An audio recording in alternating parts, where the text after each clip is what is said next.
Upon hearing that my close friend, Dean, had been suddenly hospitalized, I rushed to the hospital to check on her. In the hospital room, Dean appeared utterly gaunt. She refused to speak to anyone, simply burying her face in the blankets and sobbing uncontrollably. Lucas, Dean's husband, walked me downstairs and began to open up about the bizarre events that had plagued their family. It all began with a house they had recently purchased. Although it was an old property, the previous owner had barely lived there, leaving the furniture in pristine condition. When he first found the listing online, Lucas was struck by the unexpectedly low price compared to its actual market value. Upon making contact, he learned the owner needed an urgent sale to move abroad and was even willing to leave all the furniture behind. The transaction proceeded quickly and smoothly, with both parties soon finalizing the contract exactly as planned. However, Dean felt something was amiss. She didn't believe in such windfalls from the sky and expressed her lingering concerns to her husband. Lucas reassured his wife that the project was built by a reputable developer with an excellent standing, so there couldn't be any issues. Lowering his voice, he asserted that he had done thorough research. No one had ever died in the house, and the previous owner's background was completely clean. Hearing her husband's detailed explanation, the anxiety in Dean's heart eased somewhat. Within just 1 week, all the title transfer and tax procedures were completed without a hitch. On the day they moved into their new nest, the couple couldn't hide their joy at finally escaping the endless cycle of renting. As they stepped into the master bedroom, their eyes were immediately drawn to the massive bed standing prominently in the center of the room. The bed wasn't flashy, but it possessed a classic antique charm with intricate carvings and great elegance. They began organizing their belongings in the closet and together spread a brand new set of linens over the old bed. Both worked tirelessly to clean every nook and cranny. The house, already fresh, now felt more beautiful and cozy than ever. It wasn't until 8 o'clock in the evening that the cleaning was truly finished to their mutual satisfaction. After a simple dinner, Lucas lay on the bed relaxing with his phone, while Dean sat at the vanity performing her skincare routine before sleep. While opening a jar of moisturizer, she accidentally let the lid slip from her hand, and it fell to the floor. The round lid rolled across the ground and vanished into the dark void beneath the bed. Dean frowned slightly. She bent down and reached into the darkness under the bed to retrieve the small item.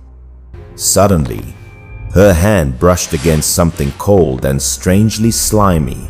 A chill ran down her spine as she realized with horror that the object she had just touched was a human hand. Terrified, Dean let out a piercing scream. She quickly recoiled and tumbled backward. Hearing the commotion, Lucas sat up abruptly to check on her, half joking if there was a mouse hiding under there. Her whole body trembling, Dean pointed toward the space under the bed, stammering to her husband that there was a hand underneath. Lucas laughed at his wife's fear, asserting that he had just cleaned that area earlier that afternoon, so it was impossible. However, wanting to put his wife's mind at ease, he grabbed the flashlight and approached to investigate the truth for himself. The flashlight illuminated every corner. The space under the bed was completely empty, with only the jar lid lying silently on the clean floor. Lucas picked up the lid, handed it to his wife, and smiled, teasing her about her overactive imagination. Seeing his wife still in a daze, He gently comforted her, suggesting that work pressure might be causing hallucinations, and advised her to go to bed early. Dean stared at her hand. Despite trying to reassure herself, the cold, visceral sensation from earlier still haunted her mind. 3 days later, when Lucas had to work overtime and returned home late, Dean had to go to sleep alone in the quiet room. In the dead of night, while she was fast asleep, she suddenly felt a strange pushing force from beneath the mattress. The once flat mattress became unusually lumpy right under her back, making it impossible for her to rest peacefully. That force was so strong that it felt as though it was lifting her entire body off the bed in the pitch black night. A raspy, ominous voice whispered close to her ear, ordering her to leave the bed immediately. Dean snapped awake. In utter panic, she used all her strength to sit up, threw off the blanket, and bolted from the bed. She rushed to the door, standing frozen and looking back at the bed, her face completely drained of color. Under the dim light, she saw with horror the distinct silhouette of someone lying beneath the blanket. Memories of the cold hand from a few days ago flooded back. She realized her fear was real. Someone was indeed in the room. Not daring to hesitate any longer, she ran to the living room, trembling as she called Lucas, sobbing and begging him to come home immediately. Fortunately, Lucas had just finished work and reached the apartment gate. He quickly reassured his wife over the phone. As soon as she saw her husband step into the house, Dean lunged at him and embraced him, crying and insisting that none of it was a hallucination. Lucas still didn't understand what was happening. He could only hold his wife, gently stroking her, shaking back to help her calm down. He went into the bedroom once more to check thoroughly under the bed, but still found nothing unusual. On the bed, the linens were disheveled exactly as they were when Dean had fled in panic. But there was absolutely no sign of a third person. Seeing that his wife was severely traumatized, Lucas decided to let her sleep temporarily in the living room to escape the terror of the bedroom. He even went so far as to invite a shaman to perform a ritual and paste a sealing talisman directly onto the master bedroom door. From then on, the strange occurrences indeed stopped. But Dean's excitement for the new house had completely vanished. Time passed quietly. One weekend, Lucas was still engrossed in his work for foreign clients on his computer. Dean, naturally meticulous about cleanliness, began deep cleaning the living room and surrounding areas. While working in the hallway, a pungent smell of rusty iron suddenly hit her, forcing her to stop. Following that unpleasant scent, her footsteps stopped right in front of the bedroom door that had been sealed for so long. She told herself that perhaps the humid weather had caused metal objects inside to rust, a normal occurrence for a room kept closed for too long. Gathering her courage, Dean pushed the door open and stepped in, believing that in broad daylight, nothing dangerous could possibly happen. The room was covered in a thick layer of dust, and the weak light filtering through the gaps in the curtains created a bone-chillingly gloomy atmosphere. Although she felt uneasy, she began mopping the floor, wanting to finish the task quickly and leave. The floor and furniture had been wiped down, but the pungent smell of rusty iron did not fade. It grew even more suffocating. Her eyes rested on the only area that hadn't been touched, the dark void under the bed. Not having enough courage to crawl under, she stood at a distance, thrusting the mop under the bed and sweeping it around perfunctorily. As she prepared to pull the mop out, she felt a powerful force gripping the handle, and a hideous hand gradually emerged. That hand was riddled with sores and decay, and it was the source of the horrific rusty smell permeating the room. Dean collapsed to the ground, her breathing becoming rapid. She wanted to scream, but her throat felt constricted, unable to make a sound. From her position on the floor, she saw clearly a pale, ghostly face staring intently at her from under the bed. That horrific entity began to crawl out, its facial features becoming clearer and more terrifying. As it crawled, it emitted raspy growls, repeating the threatening warning that she was not allowed to sleep on that bed. In the final moments before losing consciousness, Dean used her last bit of strength to cry out Lucas's name for help. That cry for help marked the moment her strength was completely exhausted. Darkness enveloped her vision as she fainted on the floor. After taking his wife to the hospital, Lucas was heartbroken to see her fall into a state of severe panic. She would cry bitterly whenever she saw a stranger. He never stopped blaming himself for being too dismissive and not taking his wife's early warning seriously. Witnessing Dean's pitiful situation, I could only remain silent and hope for her speedy recovery. For now, peace and quiet were her best medicine. Later, Lucas moved his wife out of that haunted house to live in Dean's hometown, where her spirit gradually began to stabilize. Lucas was certain the bed was the source of all the misfortune, so he spent a large sum of money to have a shaman thoroughly dispose of the item. Rumor has it that the entity dwelling under that bed was extremely malevolent, perhaps a soul carrying a resentment that reached the heavens before death. As for the house, Lucas listed it for sale online.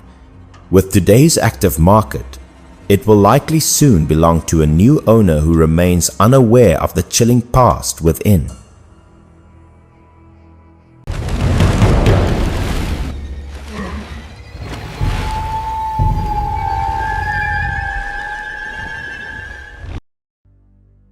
This strange story took place in a remote riverside countryside where most of the inhabitants lived by fishing. In that region, there was a vast lotus pond, a place where old Zhao, a fisherman who had spent his entire life on the water, frequently went to make a living. It was a day in August, 1934. Old Zhao was rowing his small wooden boat to cast his nets as usual, but he had no idea that this day would be one he could never forget. For half the day, he cast dozens of nets but caught absolutely nothing. This left him deeply perplexed because no one knew these lotus waters better than he did. Normally, just a few casts would fill his basket with fish. However, today, the fish seemed to be fleeing from him. Feeling inevitably disappointed, old Zhao sighed softly and intended to pull in his nets to head home. At the very moment he was about to turn the boat around, a massive dark shadow suddenly glided across the water's surface from the side of the boat. That sudden appearance made old Zhao jump in terror. Although he could not see the shape clearly beneath the dark water, he could sense that the shadow was enormous.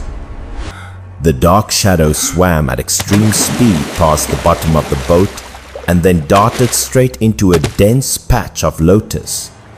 Old Zhao hurriedly leaned forward, trying to see clearly what it was. The mysterious creature moved through the water with an astonishing speed. Before he could get a clear look, the dark shadow completely vanished into the thick lotus. Having spent his whole life tied to this pond, old Zhao was confident he understood everything beneath its surface. But what he had just seen was completely beyond his understanding. His mind was in a daze, and he could only stare blankly toward the lotus patch. Its shape was not like a fish, but rather looked like a giant python. However, in this pond, Even water snakes rarely appeared. How could there be such a massive python? After a moment of being stunned by shock, old Zhao began to feel afraid. He hurriedly used all his strength to row the boat as fast as possible toward the shore. Yet, as he was rowing with all his might, a colossal force from beneath the water suddenly flipped the wooden boat right off the surface of the lake. The impact was so violent that it scared old Zhao out of his wits. He completely lost his balance and tumbled into the cold water before he could react. As someone who had spent his life struggling with the river, he quickly held his breath to stabilize his body. Although visibility underwater was very limited, he remained extremely vigilant, fearing the creature would attack again. While he was focusing on observing his surroundings, a powerful surge of water rushed toward him, and a large dark shadow glided right past his back. Terrified, old Zhao turned his head to look, but the creature moved too fast. In the blink of an eye, it disappeared into the deep, dark depths. Before he could regain his composure, the thing darted past his face once more. This time, although he couldn't see it in its entirety, he managed to catch a glimpse of its body. Its body was covered in a layer of hard scales. There appeared to be claws beneath its belly, and it had a tail that looked exactly like a fishtail. Overwhelmed by extreme fear and reaching the limit of his breath, he did not dare delay for another second and swam with all his strength toward the surface. Despite being an experienced fisherman, the series of horrors he had just endured caused him to choke on several large gulps of water before he could reach the surface to gasp for air. Fearing it would return, old Zhao swam frantically toward the shore. Only when he crawled onto the dry land did his racing heart temporarily begin to calm down. He scrambled up in a panic, his limbs fumbling, and then ran for his life toward his house. Old Zhao's house was located on a small street along the north bank of the river, not far from that lotus pond. That night, upon returning home, old Zhao began to run a persistent high fever. In his delirium, he kept mumbling about seeing a dragon, which made his wife extremely worried. His wife remembered how her husband had rushed back with a vacant expression. As soon as he collapsed onto the bed, he couldn't get back up and started burning with fever, which terrified her. By this time, old Zhao had completely lost consciousness. His face was pale, and his body was as hot as a burning coal. The whole family gathered around the sickbed, everyone feeling anxious. They couldn't understand why a man who had gone to work healthy in the morning had suddenly fallen so ill. Seeing that the fever would not subside and that he remained unconscious, the family hurriedly sought help to take him to the district hospital amidst a torrential downpour. That night, it rained cats and dogs, as if the sky had been punctured by a giant hole, letting water pour down upon the mortal world. That same night, in another village not far away, a man named Liu was unable to go to his neighbor's house to chat as usual due to the heavy rain, so he prepared to go to bed early. While his wife was making the bed, Liu stood looking out the window at the rainy and windy night, mumbling his intention to draw the curtains and go to rest. However, just as he stepped to the window and reached out his hand to pull the curtain, he happened to glance outside. That brief glance left Liu frozen in amazement. According to his later account, at that moment, he saw a dragon-like creature soaring into the sky from the direction of the lotus pond to the west of the village. Just as it lunged into the air, a clap of thunder shook the heavens, accompanied by a blinding lightning bolt that struck directly at the creature. The creature tried its best to evade, twisting and turning amidst the storm, but the lightning and thunder seemed to have eyes, pursuing it relentlessly. Stunned by the extraordinary sight before his eyes, he hurriedly called his wife to come and see. His wife thought her husband was playing a pointless joke, but because of his attitude, she walked to the window despite her annoyance. However, when the couple looked out again, the sky held nothing but a white shroud of rain and flashes of lightning. Absolutely nothing else could be seen. Liu couldn't help but wonder.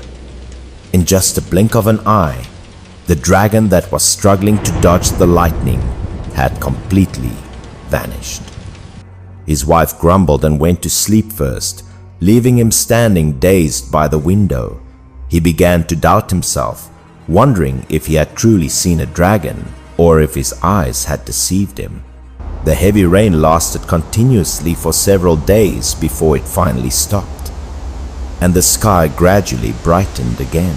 As soon as the rain ceased, the villagers gathered in large numbers, everyone buzzing with talk about how they had seen a dragon on that stormy night. One man in the village claimed that the dragon seemed to want to fly into the sky at all costs, but every time it lunged upward, it was struck down by lightning. He recounted that he had personally seen it persistently fly up 7 or 8 times, but in the end, it was still knocked back down by the heavenly thunder.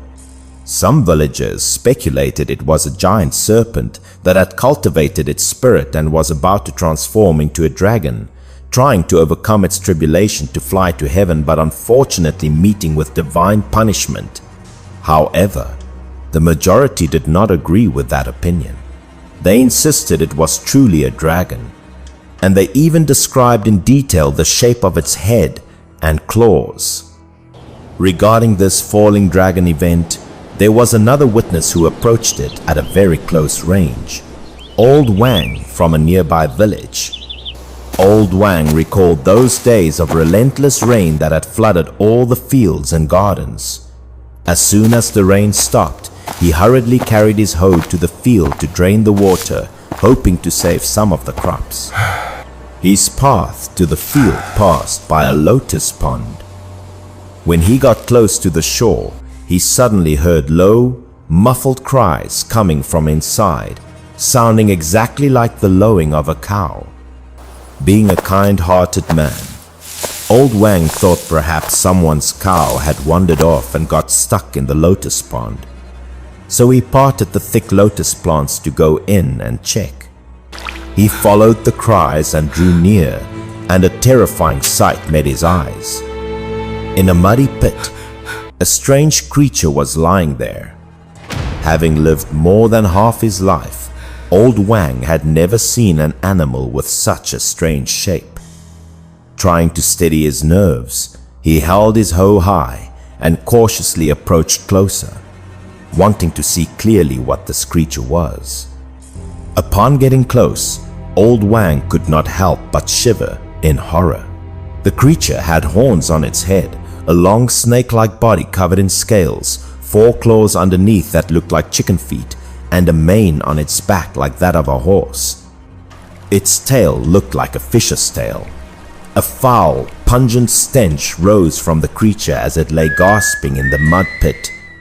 A powerful shock welled up inside Old Wang. He wondered if this was the dragon of legend. Looking at the legendary creature dying before him, its body riddled with bleeding wounds that attracted swarms of flies, Old Wang was extremely conflicted, not knowing what the right thing to do was. It was August, and the sun was as fierce as pouring fire. This dragon was severely injured and exposed to the sun. If a solution wasn't found soon, he feared it would not survive. He hurriedly ran back to the village to call for help. Hearing that a dragon was trapped, everyone excitedly ran to assist, some carrying water, others cutting large branches to provide shade for it. At that time, the dragon was considered a sacred beast bringing good omens, so the villagers were extremely enthusiastic. Even the laziest people in the village were eager to carry water.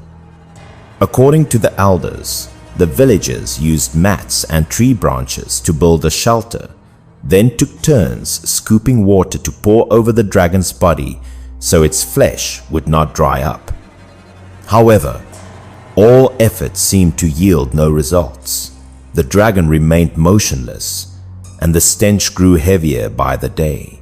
Some people sighed, saying the dragon had violated heavenly laws and was punished by heaven, so there was no way to save it. Despite this, many villagers still knelt and prayed every day, hoping the blue sky would show mercy, and there were even monks who came to perform rituals for the sacred creature. The villagers believed that the consecutive storms were the tribulations caused by this dragon, but seeing it covered in wounds, they still sincerely prayed for its recovery. A strange thing happened. The sky had only been sunny for a short while before it suddenly turned gloomy. Dark clouds rolled in along with the rumbling of thunder, signaling an impending deluge. Seeing the heavy rain about to fall, the villagers who were helping had to stop. They did not understand what the will of heaven was, and they feared those earth-shattering lightning bolts would strike again and involve them. Everyone began to disperse, and the rain arrived immediately, leaving the giant creature lying alone in the muddy puddle in the lotus pond. That year, it rained an unusually large amount, and this particular storm, once it started, lasted for 2 days and nights. This time, although the rain poured down violently, there was absolutely no more thunder or terrifying lightning like before. 2 days later, the rain finally stopped and the sky became clear. Still worried about the dragon, as soon as the rain ceased, the villagers flocked to the lotus pond to see how it was doing. However, when they arrived, the dragon had completely vanished, leaving only a deep indentation in the ground, evidence of where it had once lain. The branches and mats that the villagers had used to provide shade earlier lay scattered to one side. While examining the area, a villager picked up a large piece of material from the mud pit that looked exactly like a dragon scale. That piece of scale was transparent like sparkling crystal. When held up to the sunlight, it even displayed brilliant pentachromatic halos. Unfortunately, later when he moved house, the scale was lost. This event subsequently became a center of attention, covered extensively by domestic and foreign media under the name the Falling Dragon Incident. This news once shocked the whole world, and many people traveled long distances to see the dragon skeleton with their own eyes. However, many years later, biologists concluded that it was merely the skeleton of a stranded whale, and the dragon horns were due to an error during the assembly of the bones. Regardless of how science explains it, in the memories and hearts of the local elders, the falling dragon event of that year remains an obvious and mysterious truth.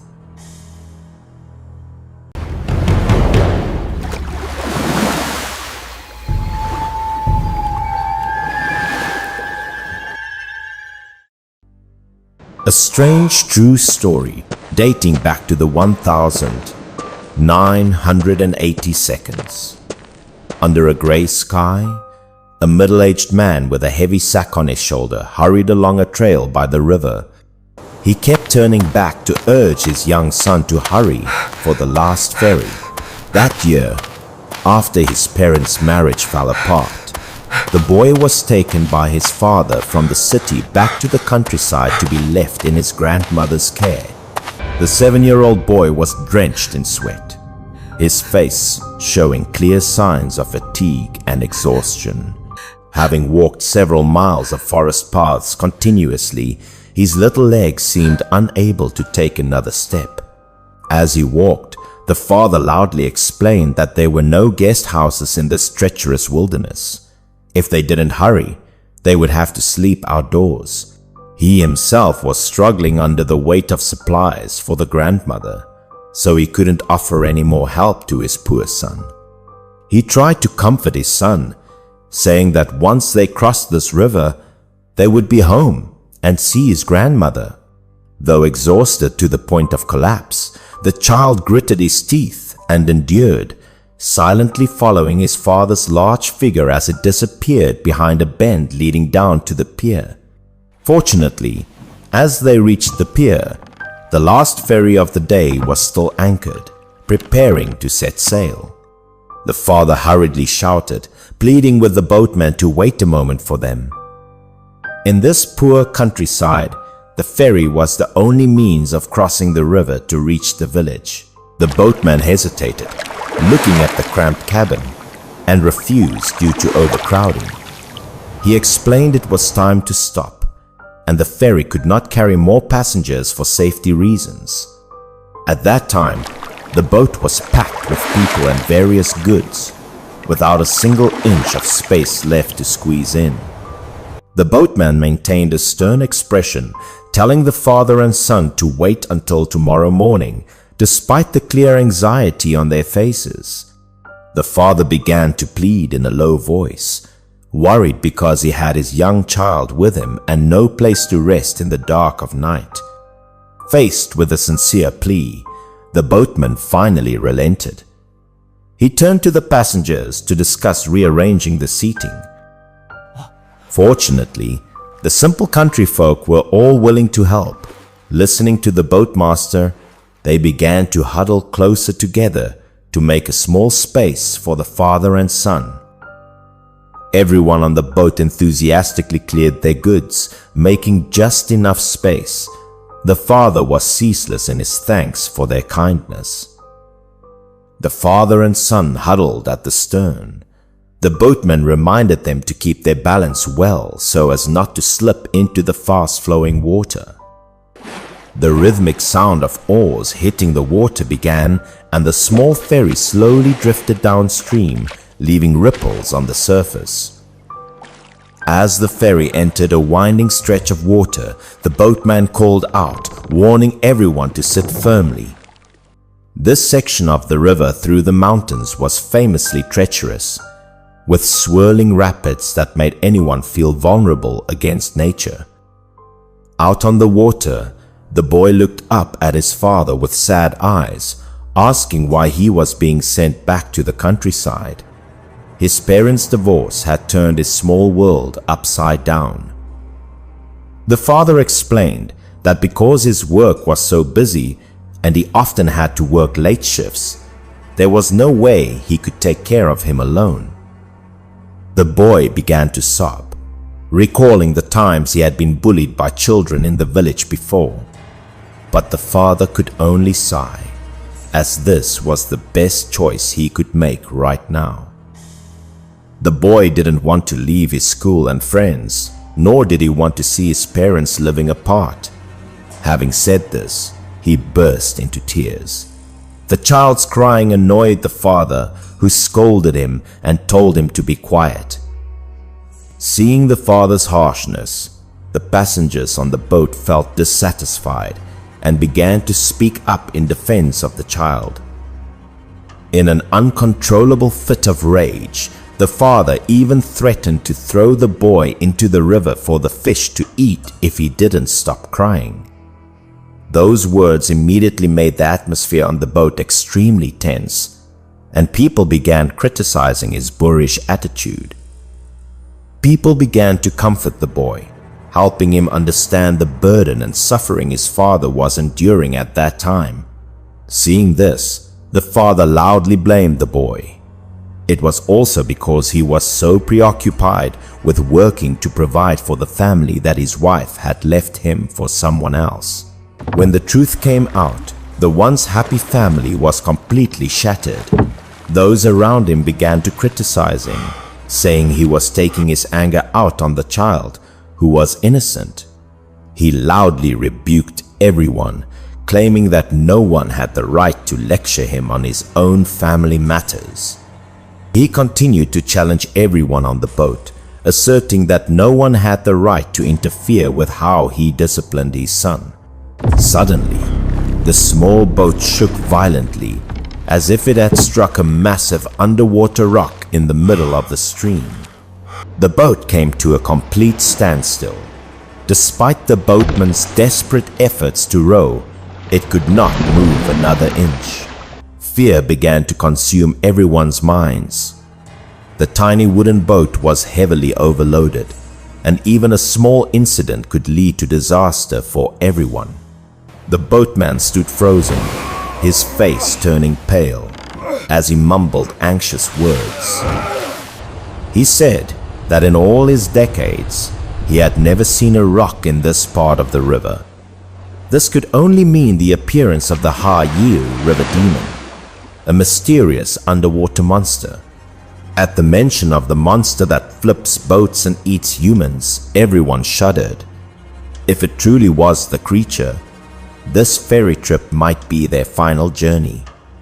The boatman reasoned that the father's malicious words about throwing his son into the river had disturbed the spirit at the bottom of the water, bringing disaster upon them. Dozens of eyes turned toward the father and son with resentment. Everyone held their breath, staring intently into the murky black water. At that moment, a massive dark shadow slowly glided right under the bottom of the boat, terrifying everyone. The creature was so large that the ferry looked like a piece of rotten wood. Its movement created a powerful whirlpool, causing the boat to spin in place. Everyone on the boat was stunned into silence. No one was calm enough to utter a word before such a terrifying sight. The passengers began to lose patience, urging the boatman to immediately find a way to save everyone's lives. With no other choice, the boatman knelt at the bow, repeatedly bowing his head against the wooden planks, earnestly pleading with the river god for forgiveness and promising an offering of fat pigs and roasted goats. However, the prayers seemed unable to move the monster lurking below. Suddenly, the water erupted violently, tossing the boat several meters into the air, rocking it as if it were about to capsize. Terrified screams echoed across the river as passengers were thrown into the air before the boat crashed back onto the water's surface. The fall caused water to flood into the cabin. Everyone's lives were now hanging by a thread. The situation was critical. The boatman shouted, demanding everyone bring out whatever items they had for an immediate offering. Another attack would surely sink the boat. Those returning from the market hurriedly pulled out pieces of pork, trays of eggs, and gourds of wine they had just bought to prepare for the offering. Everyone frantically asked the boatman what to do next to escape the monster's wrath. The boatman ordered them to throw all the food and wine into the river. He explained that the monster would not leave until it had received enough offerings. Although these were luxury items they had scraped together every penny to buy, in this situation everyone felt regretful and hesitated slightly. The boatman reminded them that their lives were now more important than any money or material possessions. From a distance, another fierce wave was surging high, heading straight for the small boat like a final threat. In total panic, everyone rushed to dump all the food and drink into the river, hoping for mercy from the dark forces below. Miraculously, as soon as the offerings were thrown down, the massive shadow suddenly dove deep and disappeared just as it touched the side of the boat.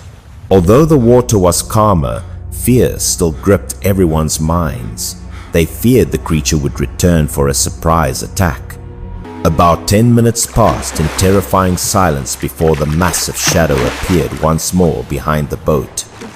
But this time, it silently swam away and vanished completely into the deep night of the river.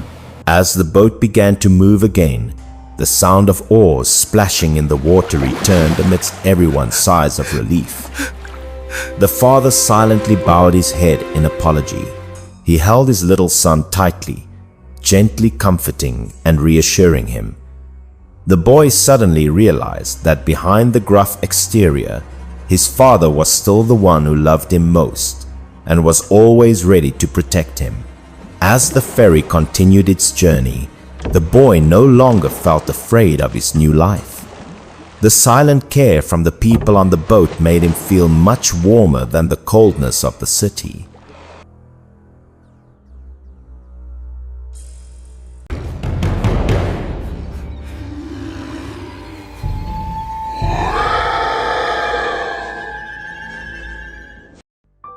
This strange story tells of a terrifying experience my great-grandfather had when he accidentally took shelter in a house haunted by hungry ghosts. It happened back in the 30s or 40s, when my great-grandfather was a tenant farmer for a landlord. His life was difficult. He lived at the landlord's estate year-round. Truly, he went to bed later than the dogs and woke up before the rooster crowed to work. The tenant farmers, like my great-grandfather, all slept together on one large bed. Everyone had to wake up very early. Laziness was not permitted, and they toiled all day long. To have the strength for a full day's work, their breakfast usually consisted of cheap, unfilled steamed buns and pickled vegetables. Living conditions were poor back then, so having buns to eat in the morning was already considered a good thing. In those years, there was no agricultural machinery. All the farm work was done entirely by human labor and was incredibly arduous. The work repeated with the seasons, plowing in spring, harrowing in summer, harvesting in autumn, and storing in winter, a natural cycle. That year, the autumn harvest was exceptionally bountiful. The golden grains of rice promised a warm and prosperous winter. On the last day of the harvest, my great-grandfather and the others gathered all the crops from the fields, packed them, and transported them to the granary. A year's work was basically complete. Usually, at the end of the season, the landlord would keep a few workers for odd jobs.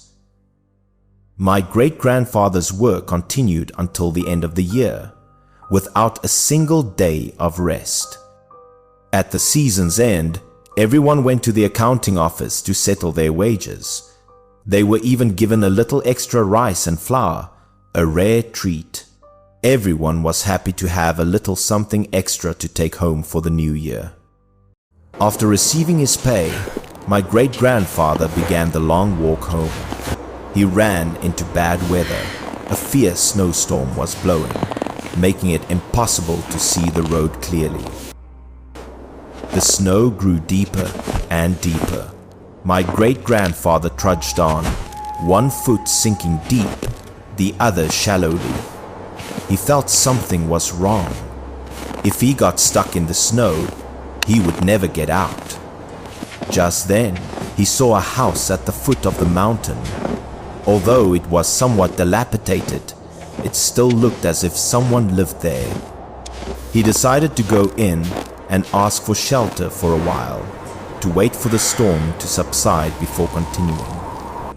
He walked up to the house and called out twice, hoping for a response.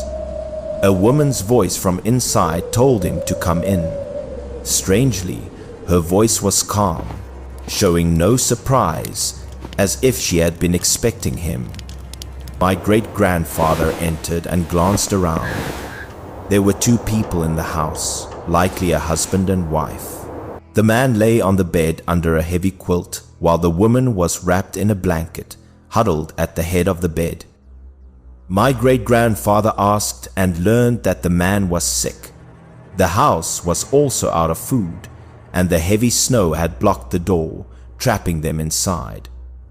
The couple was at home, waiting to die. Although the situation seemed a bit strange, my great-grandfather had no other choice. He had to stay, not wanting to face the dangers outside. The woman saw the cloth sack my great-grandfather was carrying. Guessing it contained rice and flour, her eyes lit up and she begged him to give them a little to eat. In those years, no family had enough to eat. It had taken my great-grandfather a whole year to earn that much rice and flour. From the bottom of his heart, he didn't want to give it away. Seeing his reluctance, the woman grew angry. She started shouting, shaking the man on the bed and complaining that this visitor was truly unreasonable. Since entering the house, my great-grandfather hadn't gotten a clear look at the man. When he asked, he was told the man had been starving for 7 or 8 days. My great-grandfather glanced at the bed and was startled. A man was lying there. His face was ashen, his eyes and cheeks were sunken. He didn't look like a living person. It took him a moment to compose himself. The woman's behavior was also abnormal. My great-grandfather wanted to leave but couldn't. My great-grandfather realized something was wrong and had an idea. He took his cloth sack to the kitchen. The woman peeked out, spying on him. My great-grandfather scooped out 2 handfuls of yellow cornmeal and began to knead it. He wanted to make a few buns to help them, not wanting to let them starve to death. In the north, it was common to eat steamed buns made from yellow cornmeal in the winter. The buns my great-grandfather made were the simple, unfilled kind, all dough. He shaped more than a dozen buns, started a fire, and placed them in a steamer. Before long, the fragrant aroma of the buns filled the house. Soon after, my great-grandfather brought the steamed buns to the bed. He called for the master of the house to wake up and eat the buns he had made. The woman called his name a few times. The man, who had looked dead, suddenly shot upright, a terrifying sight. Steamed buns fresh from the pot are incredibly hot, but the 2 of them were completely unafraid, grabbing them directly with their bare hands, showing no sign of feeling the heat. They just stuffed them into their mouths. Both of them ate voraciously, without a hint of civility, like starving wild animals. In no time, the dozen or so steamed buns had been shoved into their mouths. They ate as if they could never be full. My great-grandfather looked at the state they were in. What else could they be but hungry ghosts? The sight horrified him. A hungry ghost is never full. As soon as they saw the steamer was empty, they began to shout in anger. They both turned to look at my great-grandfather. Their eyes and attitude made it clear they wanted to eat him. My great-grandfather backed away 2 steps, grabbed his bag of flour, and ran for the door. He didn't want to become the next meal for these hungry ghosts. The 2 figures lunged from behind, grabbing his clothes. They were determined to catch him to satisfy their hunger. Sharp fangs had also grown in their mouths. They wanted to bite my great-grandfather to death. However, the zombie's teeth were stuck together by the sticky dough of the steamed buns. Although it bit into my great-grandfather's shoulder, it fortunately did not break the skin. Seizing the opportunity, my great-grandfather swung the bag of flour and hit the zombie with it. The powerful blow sent it sprawling to the ground, unable to move. My great-grandfather then kicked the door open and escaped. The 2 zombies shrieked from the doorway but did not follow him outside. In his terror, and with the mountain path being slippery, my great-grandfather lost his footing and fell. He rolled down a snowy slope. Luckily, the snow was quite thick, so he was only knocked unconscious and not seriously injured. It must be said that my great-grandfather had a strong life force. Before he could freeze to death, he was found by a few hunters who saved his life. After waking him, my great-grandfather told the hunters the terrifying story of what he had just been through. However, upon hearing mention of zombies, the hunters couldn't just let it go. They loaded their guns and told my great-grandfather to lead the way back to that house.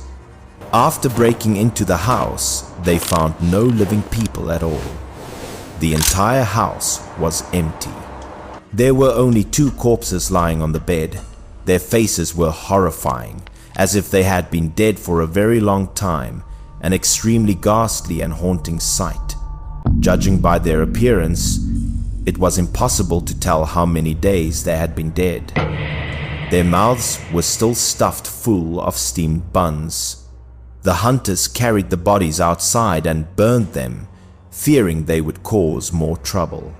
My great-grandfather returned home safely and was reunited with his family.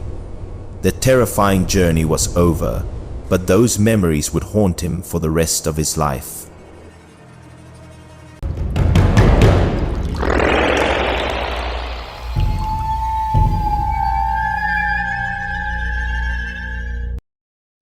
This horror story tells of a strange encounter between 2 worlds. My grandmother's family had 3 sons. The youngest son was 14 years younger than me, and I often played with him when I was a child. We had a very good relationship. When my youngest uncle was 26, he fell in love with a teacher from the next village. The 2 were a perfect match, and before long, they had set a wedding date. At that time, I was on my summer vacation and a bit bored at home. I came up with an idea to ask my mother if I could go and stay at my youngest uncle's house. My youngest uncle loved and cared for me very much. Although he was very busy during that time, whenever he had a spare moment, he would come and play with me for a while. He would also bring out many snacks like melon seeds and chestnuts. He told me to eat them while watching TV. In short, the days at my uncle's house were much more fun than at home. Soon, the wedding day was approaching. The adults became busy with the preparations and no longer had time to look after me, so I was even more free to do as I pleased. On the night before the wedding, the whole family was busy until past 11. My grandmother came inside, looking a bit cross, and scolded me for not being asleep yet. She urged me to go to the bedroom quickly. Because my uncle's house had limited beds, I was sleeping in the same bed with my grandmother during this time. Not long after, my grandmother, having finished her bath, also came in. She lay down beside me, preparing for a good night's sleep after a long, tiring day. However, she had only been in bed for a short while when she suddenly sat bolt upright, as if remembering something incredibly important, looking very rushed. Then, she hurriedly got dressed and went out the door. She didn't say a word, just left quietly, leaving me alone in the dark room. It was the first time I'd seen her act so mysteriously, and I was very curious. After she left, I also got up, wanting to see what was going on. Through the crack of the door, I saw her talking about something with my youngest uncle. They both had smiles on their faces, which made me even more curious. Before long, my grandmother came out with a stack of joss paper. My youngest uncle followed her outside. It seemed they were about to perform some kind of ritual. Afraid of being scolded by my grandmother, I didn't dare to go outside for a better look. I had to quietly crawl back under the covers, but my curiosity was far from satisfied. Not long after, she returned. She had finished her task and was ready for a good sleep after a long, tiring, and busy night. I just heard her let out a long sigh. As she took off her clothes, she muttered something as if talking to someone invisible. At this point, I was no longer sleepy. I turned over and asked her where she had just been and why she was being so mysterious. Seeing that I was still awake, she scolded me. She said sternly, "This is something children don't understand, so don't ask so many questions." Just as she finished speaking, she fell asleep. Soon, the sound of her snoring filled the room. She was in a deep sleep, oblivious to the world. I also felt bored and gradually drifted off to sleep. The night was quiet, and nothing unusual happened. Sometime after midnight, the need to urinate woke me up. I couldn't hold it any longer and had to get up to go to the bathroom. The toilet was in the backyard, but I was closer to the front yard, so, for convenience, I had gotten used to relieving myself in the patch of grass by the front gate. As I crossed the yard, I saw a pile of black ash on the ground. The sight made me feel a little strange and uneasy. I didn't pay it much mind, but when I reached the gate, I noticed something else strange. The gate wasn't closed, but left with a small gap. Although there weren't many thieves in the countryside, my grandmother usually closed the gate before sleeping, but since I had to go so badly, I didn't care much anymore. As I was relieving myself, I felt that the night was particularly cold. It was summer, and while it gets cooler after midnight, this was a bone-chilling cold, like winter. After I finished, I hurried back to my room. As I entered the yard, I closed the gate behind me, which made me feel much more at ease.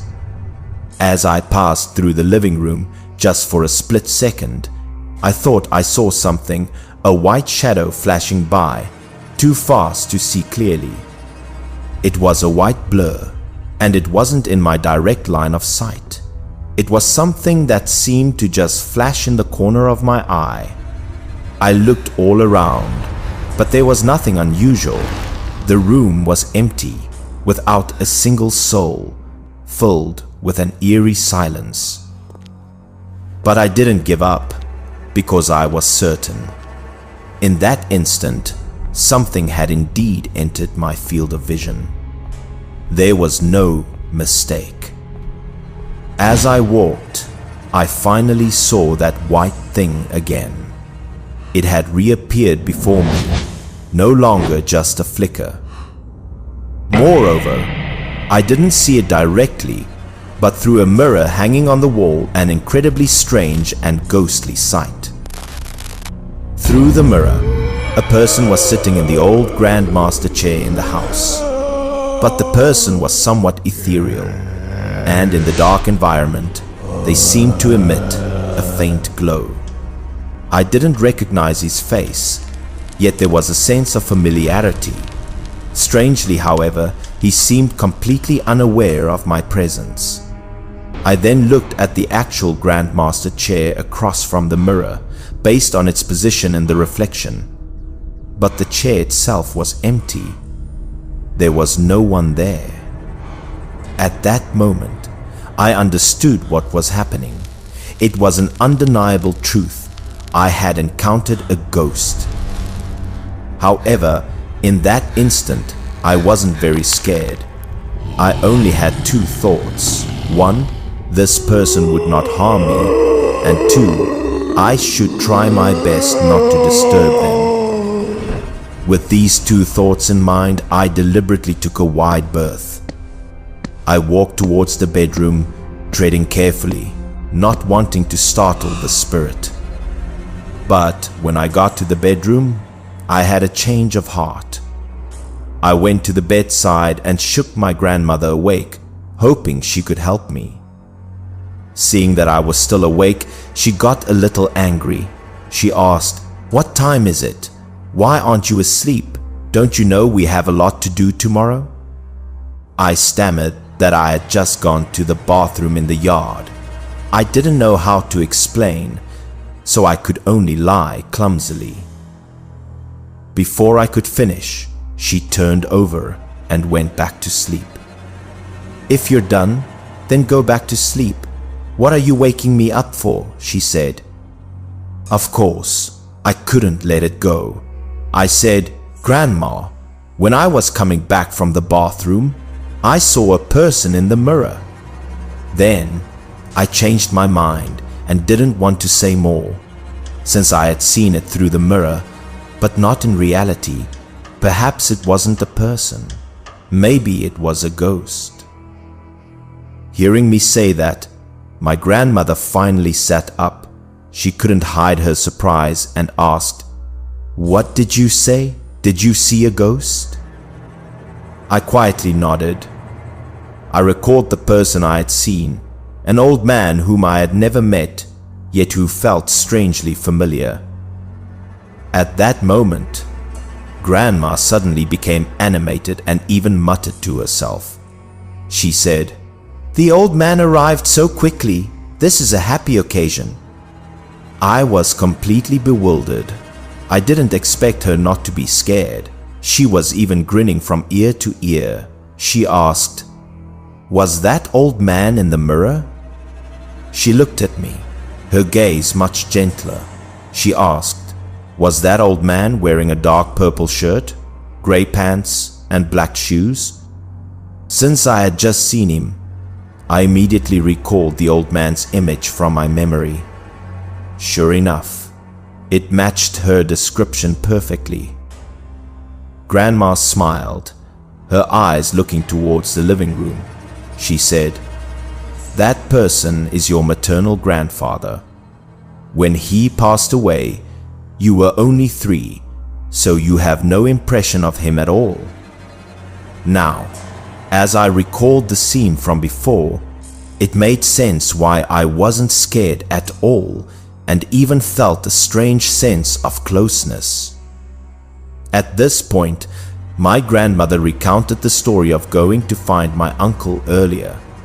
She said that before going to bed, she had gone to find him to burn joss paper for his grandfather.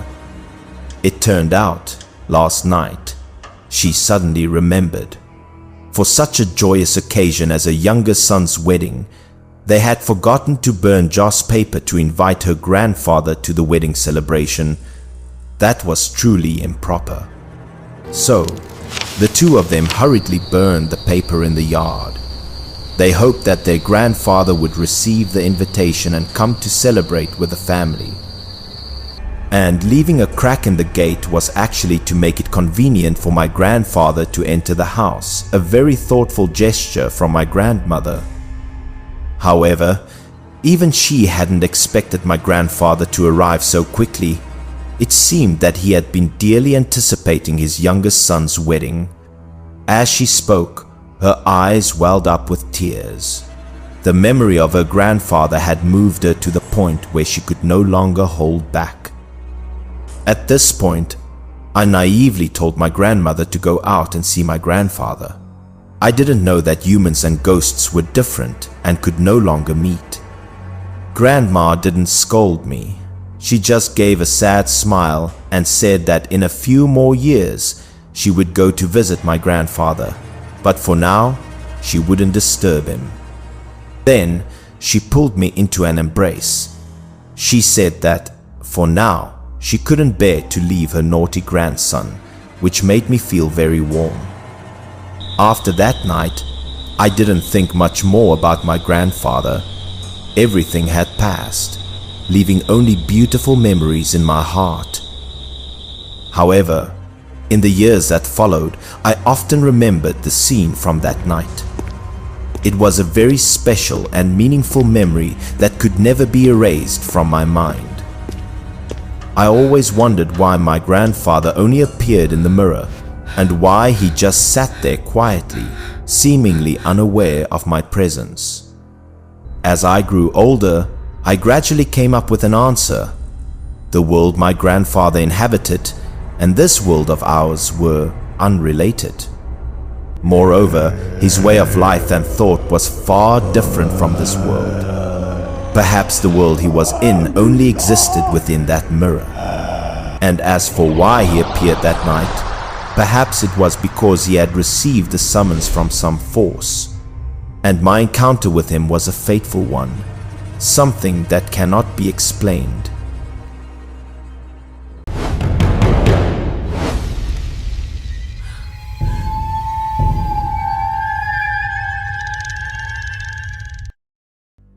This horror story is completely true. My girlfriend and I ended up renting a haunted house. This happened in 2010. We rented a room and began our life together, a hopeful new start. We were very poor back then and didn't have many belongings. A few cardboard boxes could hold everything we owned. Life was incredibly simple. Although our life was a bit meager, our love for each other was strong. We were content just to have a place to call our own. The house we rented was in an old apartment complex.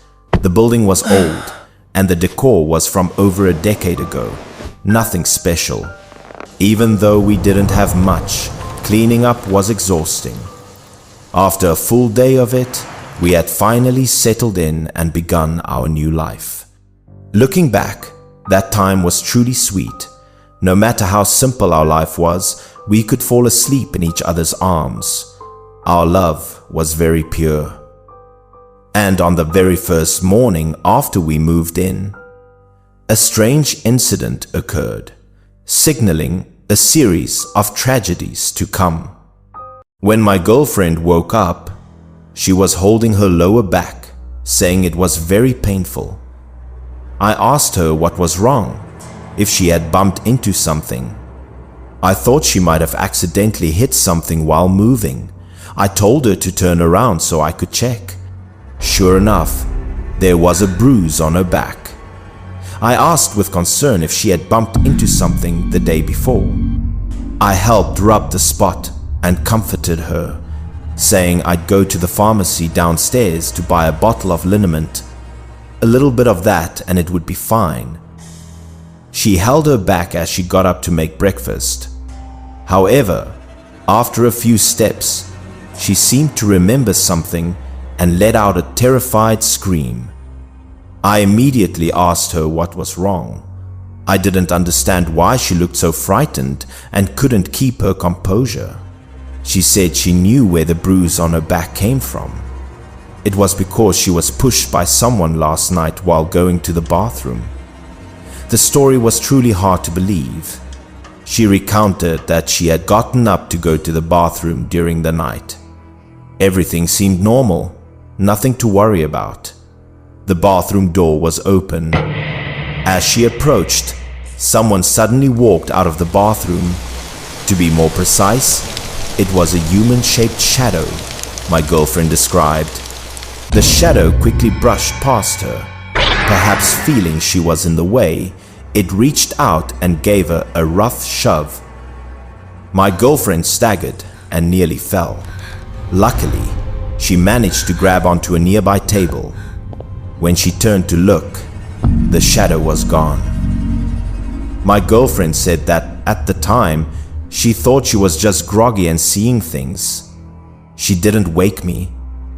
She never expected that the spot where she was pushed would actually be bruised. Although she told the story with a clear beginning and end, I simply couldn't believe it. Unless there was a ghost in the house, it had to be that she was just half asleep. However, the matter wasn't so simple. A few days later, my girlfriend got home from work earlier than I did. Since the weather was a bit hot, she went to take a shower. While she was showering, she kept getting the feeling that someone was peeping at her. The feeling sent a chill down her spine. Glancing out of the corner of her eye, she saw a human figure standing outside the shower curtain, watching her. At first, she thought I had come home from work. She called out my name a few times, but got no answer. A sense of unease began to grow. Unable to stand it, she boldly pulled back the shower curtain. She wanted to see who it was, and if it was some kind of pervert. However, There was no one there at all. The room was empty, filled with a terrifying silence. She checked every room in the house. The front door and windows were all securely closed. There was no sign that anyone had entered. And yet, the feeling that someone was in the room with her grew stronger and stronger. The feeling made it impossible for her to relax. After I got home from work, she told me what had happened. She said that while showering today, she had seen that dark shadow again. I didn't pay it much mind. Every time she watched a horror movie, she would be on edge for a few days. I just thought she wasn't used to the new environment yet. In the days that followed, she saw the dark shadow more and more frequently. This kept her in a constant state of anxiety, but I never once saw it. We had been living there for about half a month when she started needing medicine to be able to sleep.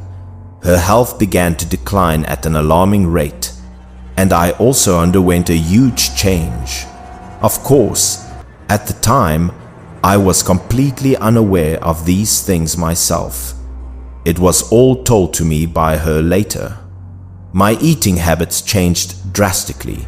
I started eating foods that I had never eaten before or even hated, but now I found them delicious.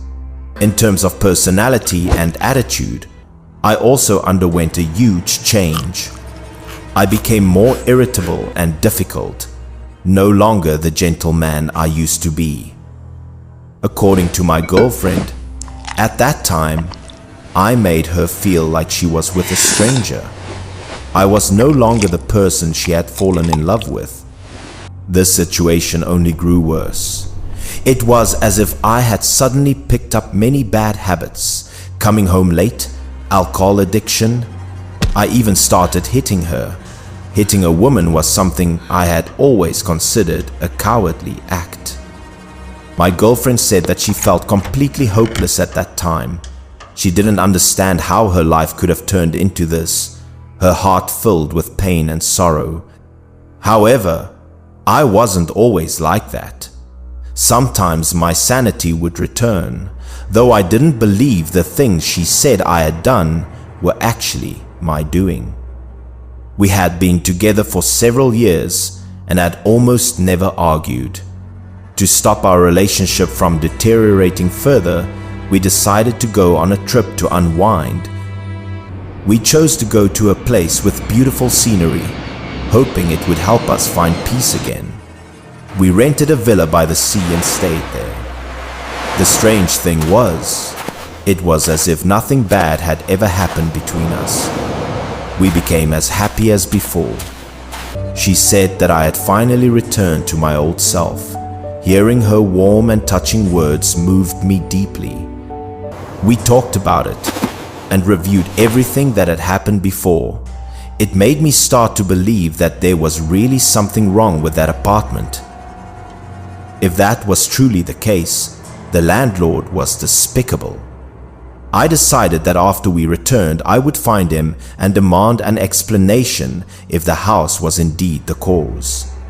A week later, we returned to our city. Still feeling a little scared, we didn't go back to the apartment but carefully found a hotel to stay in and arranged to meet the landlord there. As soon as he arrived, he spoke in a perfunctory tone, saying that if there was a problem, a phone call would have been enough and there was no need for such an expensive meeting. Seeing the landlord's fat, greasy appearance, my blood immediately began to boil. He probably saw that I didn't look pleased. I loudly questioned him, asking if there was something wrong with the house he had rented to me.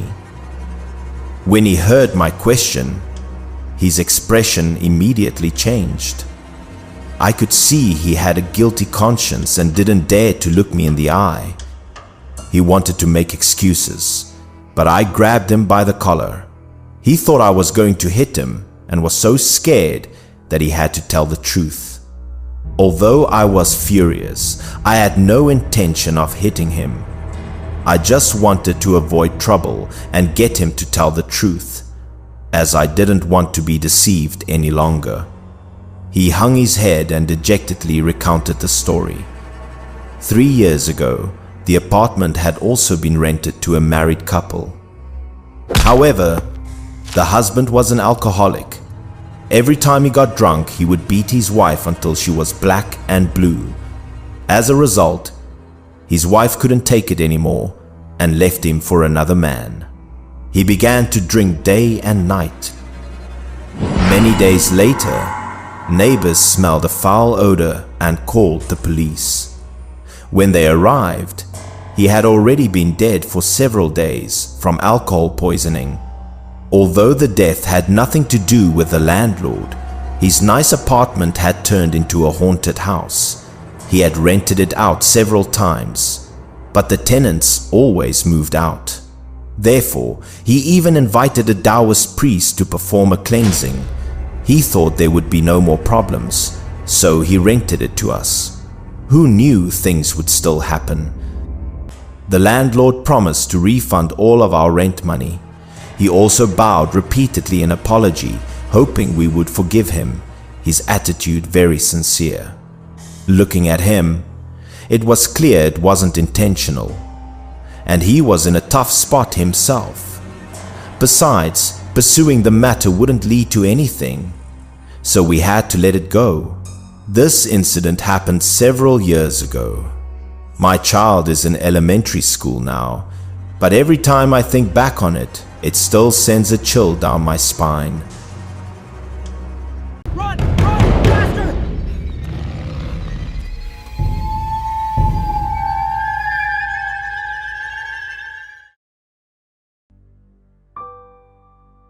This story I heard from the elders in the village. It happened in my hometown during the early liberation period. That year, the main work team organized a river dredging campaign. It was a major event, mobilizing manpower from all over to improve the river flow. Everyone was mobilized to participate. Anyone with labor capacity contributed to earn work points. Mr. Lee, a villager, was also enthusiastic about working. During the dredging, as he dug down into a certain area, he suddenly felt something unusual. One of Mr. Lee's shovels suddenly struck something rigid beneath the riverbed. He exclaimed in surprise, thinking he had hit a large rock. Mr. Lee intended to dig the rock out, thinking it was so large it would require explosives to break. However, what he didn't expect was that the more he dug, the larger part of the rock was revealed, growing strangely larger. Noticing the oddity, a few other villagers working nearby also became curious and ran over to help Mr. Lee dig. They wanted to see what this giant object was that lay so deep beneath the riverbed. But after only a moment, they quickly realized something was amiss. The object didn't feel like rock at all. When struck with a shovel, it had an elastic quality. One person hesitantly said he felt it wasn't rock, which made the others wonder what it was. As they whispered and discussed the strange object, unexpectedly, the large rock suddenly stirred. A loud sound erupted, accompanied by a tremor, terrifying everyone to the extreme. They were all completely taken by surprise. Everyone fell backward onto the ground. One person realized it wasn't a rock but a living thing and frantically shouted for everyone to run. All those present were utterly terrified. Without a word, they all hastily abandoned their tools, scrambling and running chaotically up the riverbank, trying to escape whatever was stirring beneath the riverbed. From the riverbank, everyone watched in horror as the large rock began to emerge from the mud. It moved powerfully, and slowly, a giant turtle head and 4 limbs appeared, fully detaching itself from the riverbed. Everyone vaguely realized it was a giant turtle, nearly the size of a farmer's 3-wheeled cart. The creature was covered in mud, but its sheer size astonished everyone. Suddenly, In the crowd, a man loudly urged them to capture it alive and turn it over to the state. In those days, patriotic fervor was high, and everyone agreed, determined to capture the giant turtle. A few bolder individuals quickly ran to get ropes, then unhesitatingly rushed down into the river towards the turtle. Meanwhile, the more timid ones stood on the bank, constantly cheering and shouting encouragement, creating a fervent atmosphere. The bravest men managed to approach the giant turtle. They quickly wrapped ropes tightly around its body, especially around its neck and shell, hoping to tie down this enormous creature. 4 men exerted all their strength, each pulling a rope tied to the giant turtle. They put all their effort into it, trying to lift it out of the riverbed, but the creature was too heavy and seemed not to budge. The giant turtle possessed extraordinary strength. The men, despite their utmost efforts, could not hold it down. The ropes were taut, and one man was even dragged across the ground.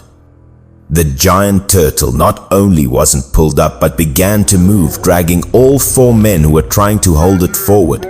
Its astonishing strength made these men completely unable to control it. One person suddenly had an idea to flip the turtle over, because if it was flipped onto its back, it wouldn't be able to move. Immediately, he called out to everyone to come and help. Following his lead, the other men also joined in, gripping the ropes tightly. They shouted in unison, putting all their strength into pulling the turtle. While one group pulled the ropes, the others ran to the other side, pushing together against the turtle's shell. Everyone was determined to flip this giant creature onto its back. After much effort and coordinated teamwork, they finally succeeded in flipping the giant turtle onto its back. It lay upside down, its 4 limbs flailing in the air, seemingly subdued. The giant turtle retracted its head and limbs into its shell, no longer struggling.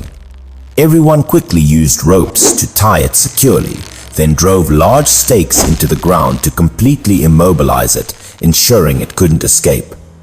Since they had to wait until the next morning for the district's truck to come and transport the turtle, 2 men were assigned to guard it that night. They set up a small tent and slept right next to the turtle, ensuring it couldn't escape. During the night watch, one of them suddenly had a strange dream. In the dream, he saw an old woman with silver hair slowly entering the tent, her face filled with anxiety and sadness. The old woman in the dream pleaded for them to please release it. Although he was very surprised and asked what she meant, she did not directly answer, but continued to beg them to release her elder brother. The villager did not recognize who this old woman was, nor could he understand which elder brother she was referring to. The old woman's face was full of sorrow, as if bearing a deep sadness, and she continued to mumble her pleas to him.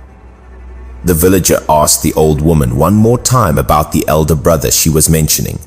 However, seeing that he persistently refused, the old woman changed her demeanor, snarling a threat. "If you do not release it, you will regret it." After speaking, the old woman turned and walked away. She walked away angrily, huffing, leaving the villager alone in the tent with confused and fearful thoughts about the strange dream. The next morning, he woke up, still preoccupied with the strange dream from the night before. It left him feeling very confused and a little anxious, wondering if it was an omen. He told his friend who was guarding with him that night about the strange dream. His friend was also startled upon hearing it. It turned out that he too had dreamed of a silver-haired old woman last night who told him to release her elder brother. Both were astonished to learn they had the same strange dream. The 2 of them stepped out of the tent and saw that the district's truck had arrived. The sound of the truck's engine broke the morning silence. It was time to take the giant turtle away. As everyone was pulling the giant turtle ashore, the villagers suddenly heard the sound of rushing water from afar. A loud sound, as if a flood was pouring down, immediately caught their attention. He turned his head and was utterly horrified to see a large torrent of water cascading down from afar. He frantically shouted a warning to everyone about the flood, urging them all to quickly run up to the bank. Those working in the riverbed were in extreme panic. Without needing to be told, they exerted all their strength, scrambling and running chaotically up the riverbank, trying to escape the torrent of floodwaters surging towards them. Just as the last people set foot on the bank, the surging floodwaters crashed down. It swept away the giant turtle, submerging it in a white cascade. The turtle vanished, leaving no trace.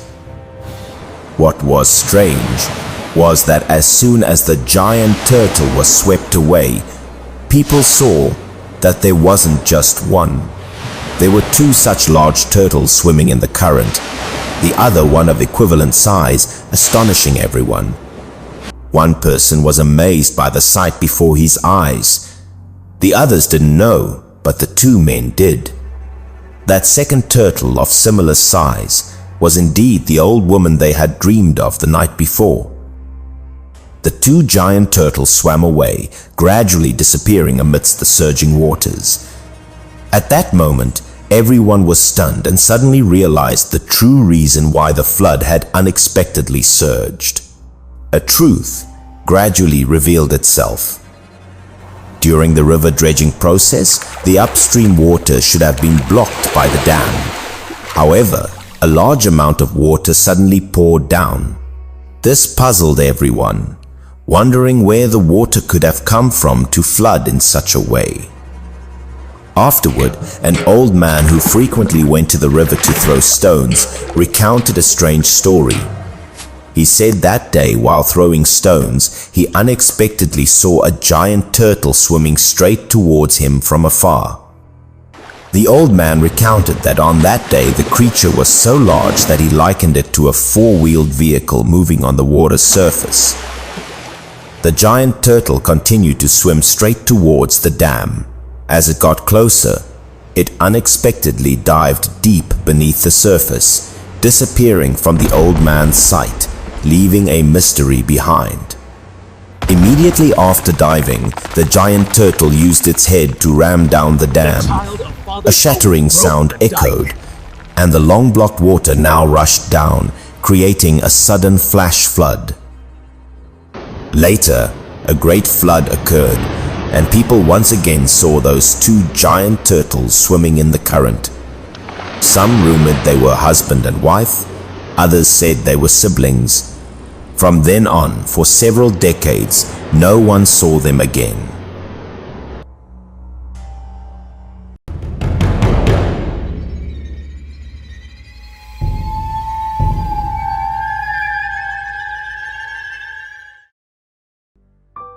This story is about a lazy person who spent all day loafing around the city. He had no job, no income, and could only get by with petty thefts. However, his life had recently changed. He not only dressed more smartly but also managed to buy a new phone, which was very suspicious. Despite being a criminal, he had a very kind and honest-looking face, which made others not guard against or suspect him. There's an old saying, "Don't judge a book by its cover." He took advantage of his appearance to make money in a very dishonest way. He would often go to secluded suburbs and pretend to be a hitchhiker. Then he would stand by the roadside, waiting for gullible victims to pass by. On the way, he would choose a secluded place with few people to rob. His weapon was usually a dagger, which he used to threaten his victims. Although there were few cars in the suburbs, thanks to his kind face, some good-hearted people were still willing to give him a ride, without any suspicion. In this way, in just 2 short months, he had succeeded in several robberies. The frequency of the robberies he committed increased. At first, he was a little scared, worried that the victims would report him to the police. However, after several successful attempts, that fear gradually disappeared and he became more confident. After a few times, he realized there was no problem. This was mainly because the amount of money he stole each time was not large, and he also chose hidden corners, leaving no clues. After a few successful times, his audacity grew. That day, he went to a pre-selected spot and stood by the roadside, waiting for his next victim. Before long, a car drove up.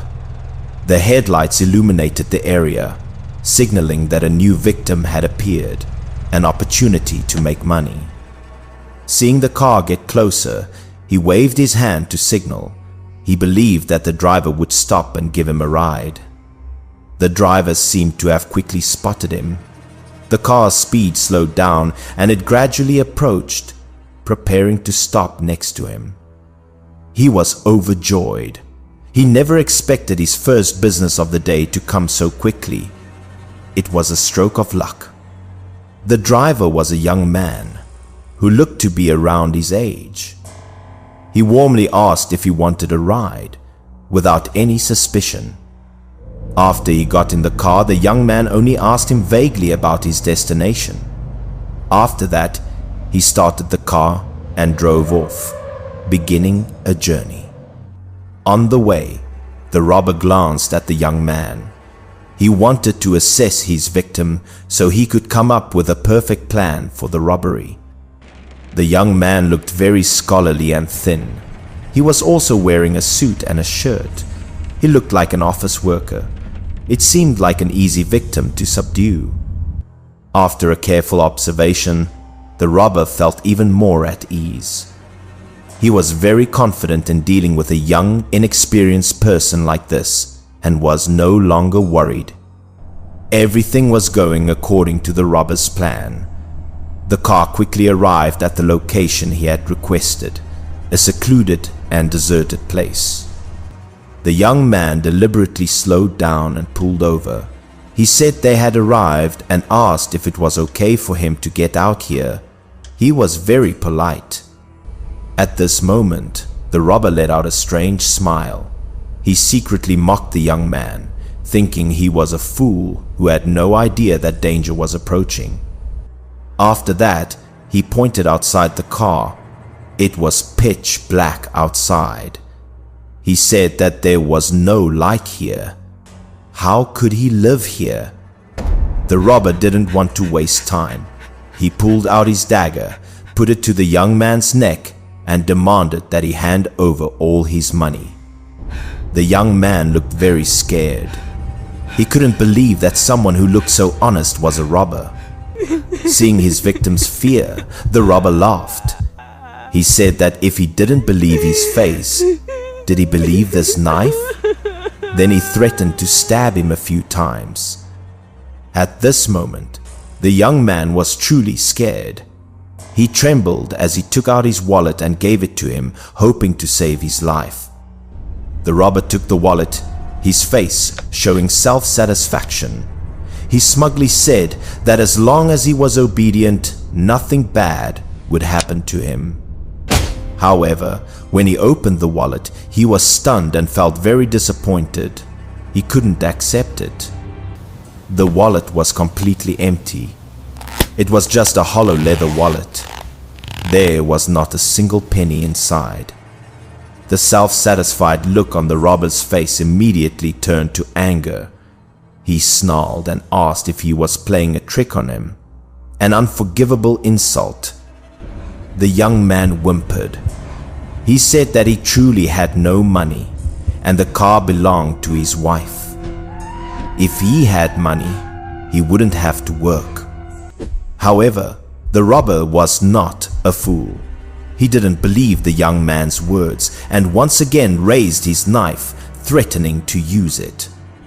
Immediately, he shifted his gaze to other parts of the car with the intention of finding something valuable. After that, he grabbed the young man's collar. He demanded that he quickly give him his belongings, and his tone had become very impatient. However, at this moment, the young man's expression changed. The initial tension was slowly disappearing, replaced by a strange calmness. The robber was secretly astonished. He warned him not to play any tricks or he would strike. In this desolate place, no one could save him. Unexpectedly, the young man burst out laughing. He said that he was a ruthless killer, a demon. The robber immediately felt guilty. This young man was not acting normally, and his aura had also become more powerful. Although he was holding a knife, he felt that he was not in control of the situation. A sense of unease crept into his heart, which was very frightening. He couldn't understand why the person in front of him had become a different person. He grabbed his collar and asked what he was laughing at and if he was not afraid of death. The young man did not answer his question directly. He looked behind the robber and asked a meaningful question. Wasn't this car familiar? The robber's heart clenched. A sense of unease rose, which made him shiver, feeling that something was wrong. That night, when he got in the car, he had indeed felt a sense of familiarity. He just thought it was the same type of car and didn't think too much of it. Now, when he was reminded of it, he began to look around.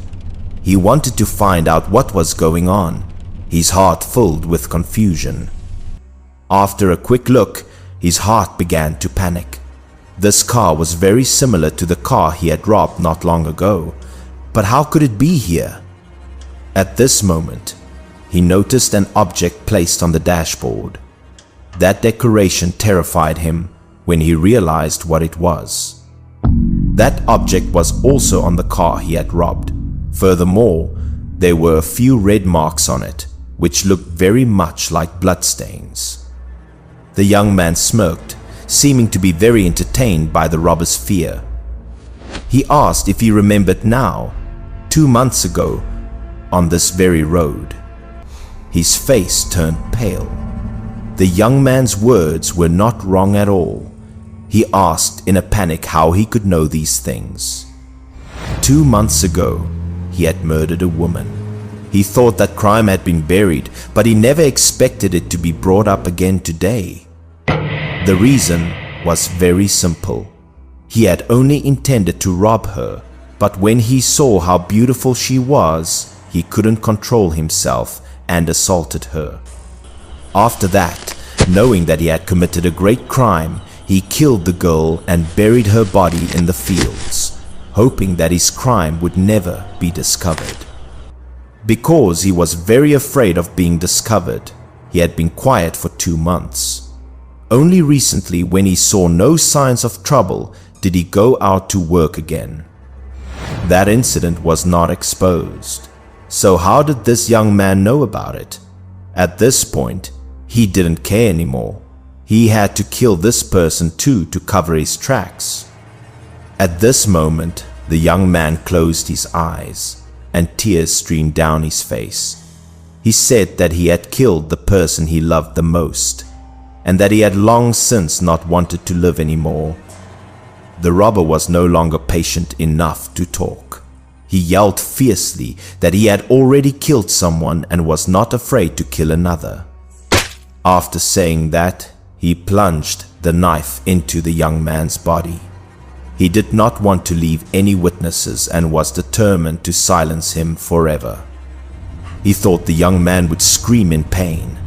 To his surprise, his expression did not change at all, as if the knife had not even pierced him. He knew that after a stab like that, no matter how strong a person was, they could not remain so calm. In fact, he didn't even flinch. His knife had indeed gone in. However, not a single drop of blood came out, a very bizarre and frightening, ghostly sight. The location of the wound looked very strange. Looking closely, the shirt had turned into a layer of paper, and inside was empty. There was nothing there. The robber felt that something was wrong. He quickly looked up at the person in front of him, and a horrifying sight appeared before his eyes. Without him knowing, the young man's head had turned into a paper doll's head. That lifeless face made him shiver. The story was not over yet. The entire car had also turned into a paper car, the kind that is usually burned for the dead at funerals. It was very scary. The robber was completely stunned. In his mind, there was only one thought. He had to run away and could not stay here. He kicked the paper door open and crawled out of the car. He didn't want to be stuck in this ghostly car for another second. After getting out, he quickly ran to the other side of the road. He wanted to get away from this scary place as fast as possible, not daring to look back. At this moment, he vaguely felt that something was following him. He fearfully turned his head to look back, and a horrifying sight appeared. The scary thing was the young man he had just stabbed. He was not far behind him, and he could even see his face clearly. Immediately after, an even more terrifying scene occurred. The young man's face suddenly transformed into the face of the woman he had killed 2 months ago.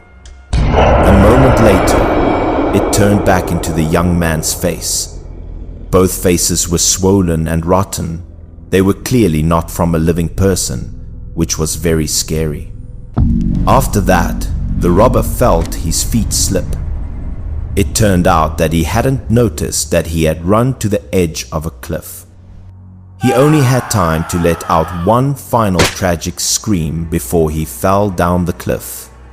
His fate had been sealed and could no longer be changed. It was a long time later that people discovered his body. He had died a tragic death, paying the price for the crimes he had committed. There was nothing around. No one knew how he had gotten here, and no one knew how he had fallen down the cliff. It was very mysterious. Later, after the police conducted a thorough investigation, they were able to connect the robber to a previous robbery and murder case. The whole incident was finally brought to light. The young man and the woman he killed were a newly married couple. Their love was torn apart by an unmerciful robber.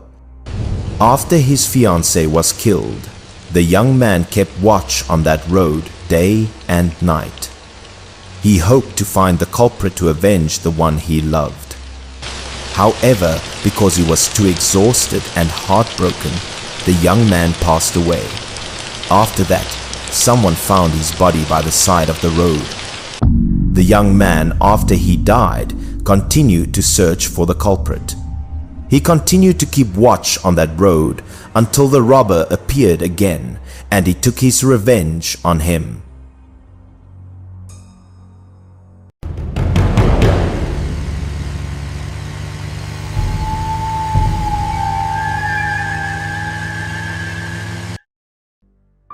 Let me introduce myself.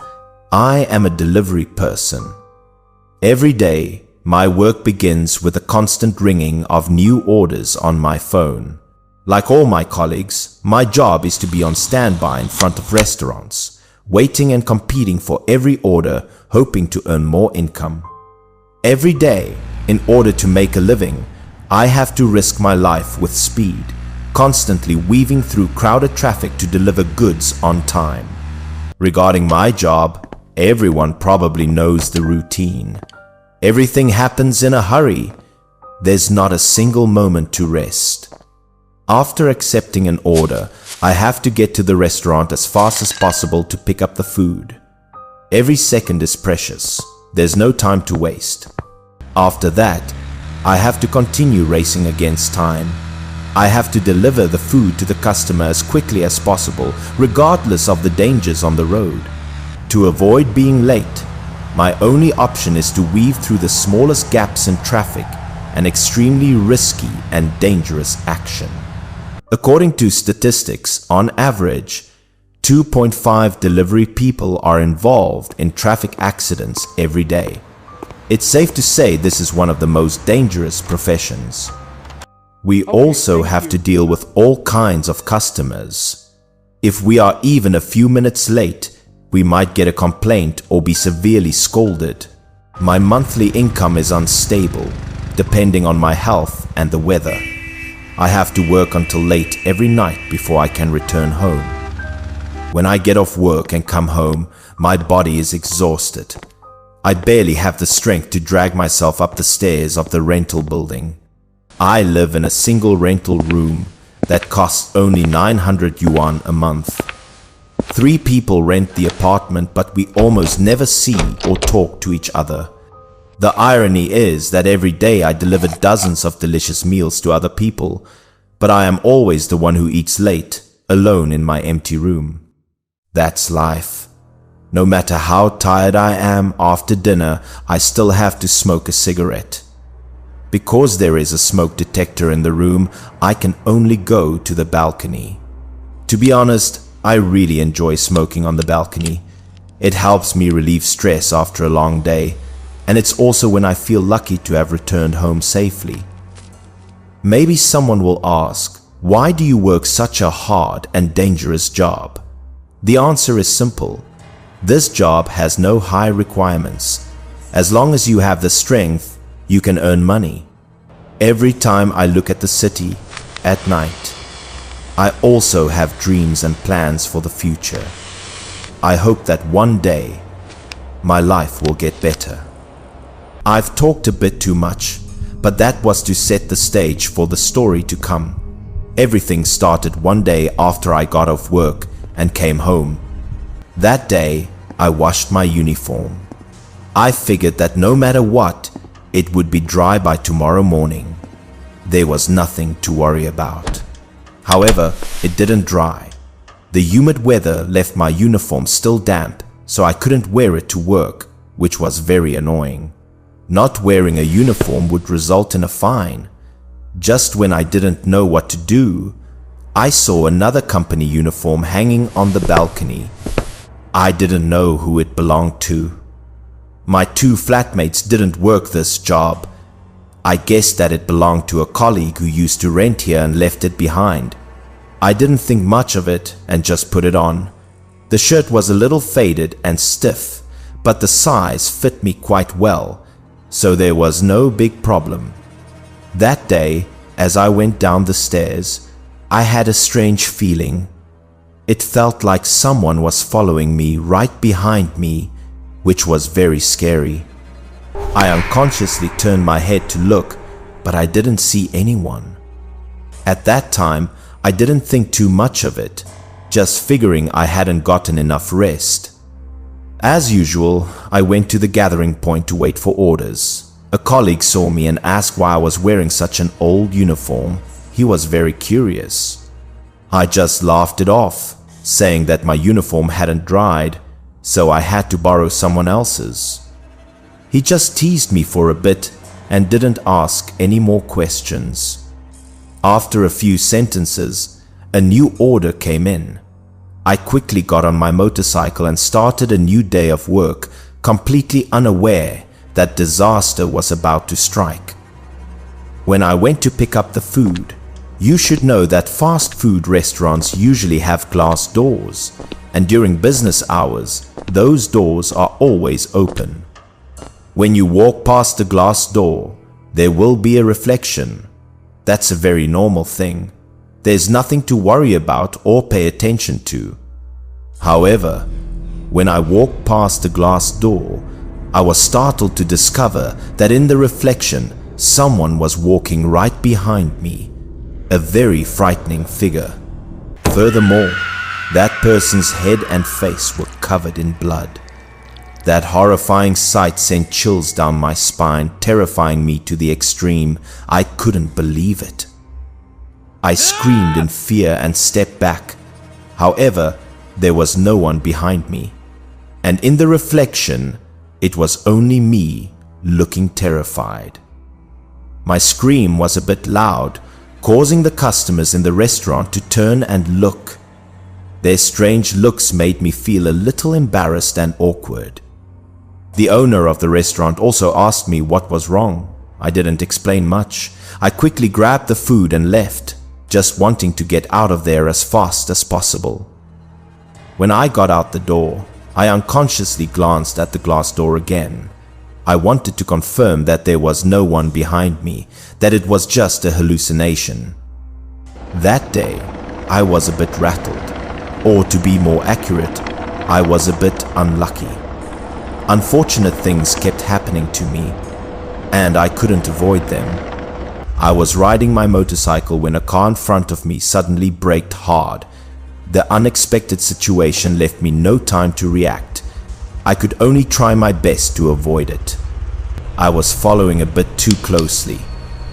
Fortunately, my brakes were still good, so there was no collision. A close call. A real stroke of luck. Because of my sudden stop, a car behind me almost hit me. The driver stuck his head out and cursed at me horribly. The driver drove for a while but still turned back to curse at me. This wasn't the first time this happened. Because of my job, I was already used to it.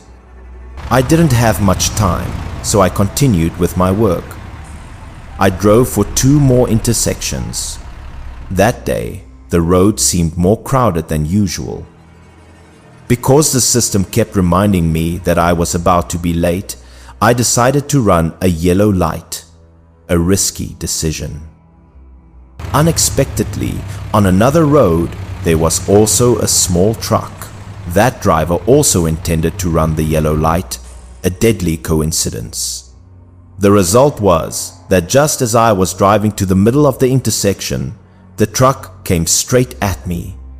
Its speed was very fast, with no signs of slowing down.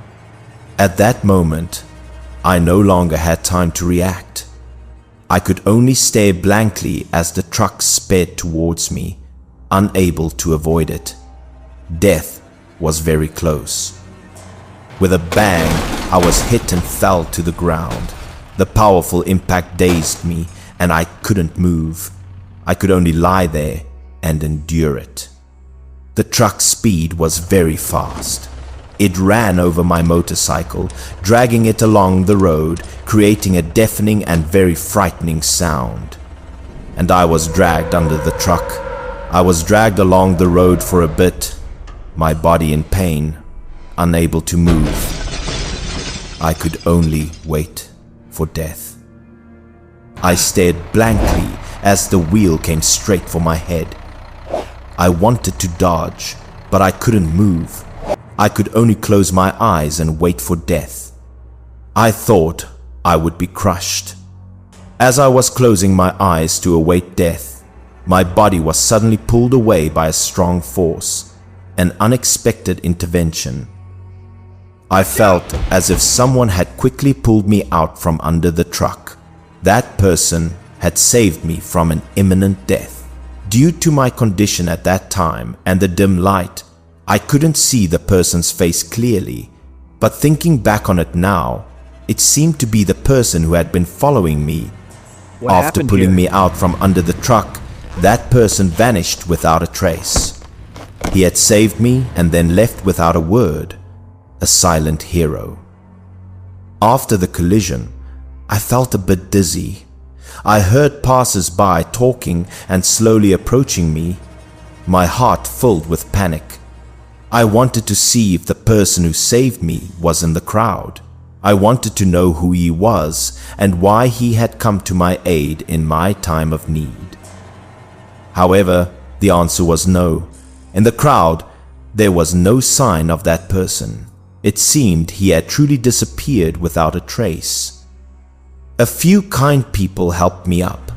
I tried to move my arms and legs. Nothing was missing, and I could still move. It was a miracle that I had survived. To be safe, I still went to the hospital for a checkup. Besides a few scratches, there was nothing to worry about in my body. It was a real miracle. When I got home, I suddenly realized something. Could the events that happened today be related to the shirt I was wearing? A suspicion arose. The more I thought about it, the more I felt there was a problem.